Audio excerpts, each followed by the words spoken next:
Guys, hicho kiwanja anacho kijenga ni cha kwake, sio cha timu.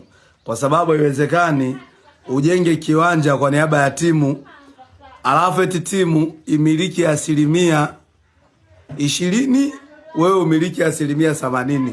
Tajiri, hicho kiwanja hatuji, ni kiwanja cha kwako.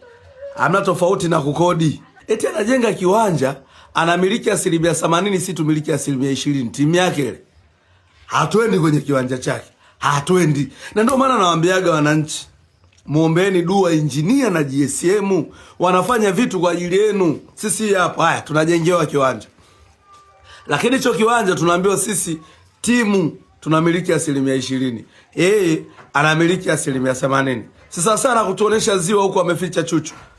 Tuna enjoy nini sasa hapa? Ina maana kama ikiingia milioni 10, yeye anachukua milioni 8, timu inamiliki milioni 2. Si ujangili kama ujangili mwingine. Na ndio maana nawaambiaga Yanga, muombeeni dua GSM na engineer anapambana kwa ajili yenu. Kiko wapi?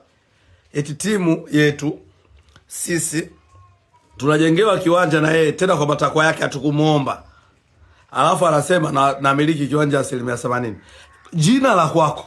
Uwanja umiliki wewe 80%, timu yako hau. Unacheza wewe pale mwenyewe na familia yako. Sasa kwenye huo uwanja huo unaojenga huo, utakaomiliki wewe 80%, hatuji. Tutaenda kukodi Azam Complex, tutaenda kukodi KMC, tutaenda kukodi Meja Isamunyo. Sasa uwanja gani huo? Ina maana ikiingia 10,000, wewe unachukua 8,000, timu inachukua 2,000. Si unyanyasaji huo? Si kunyanyasika huko, tunanyanyaswa. Na ndio maana nawaambiaga hawa wachambuzi hawa machawa, huwezi kusikia wanazungumzia hilo swala. Kwa sababu hilo swala utasikia hatujachongoza. Lakini swala la Damaro utasikia tumelifukunyua. Na wanajua kabisa kwamba hichi kinachoendelea ni cha ukweli. Unyewe mliona wapi? Simasimango haya. Yaani timu eti imiliki 20%, alafu bosi anamiliki 80%. Yaani kama ni uwanja, timu inamiliki vyoo tu.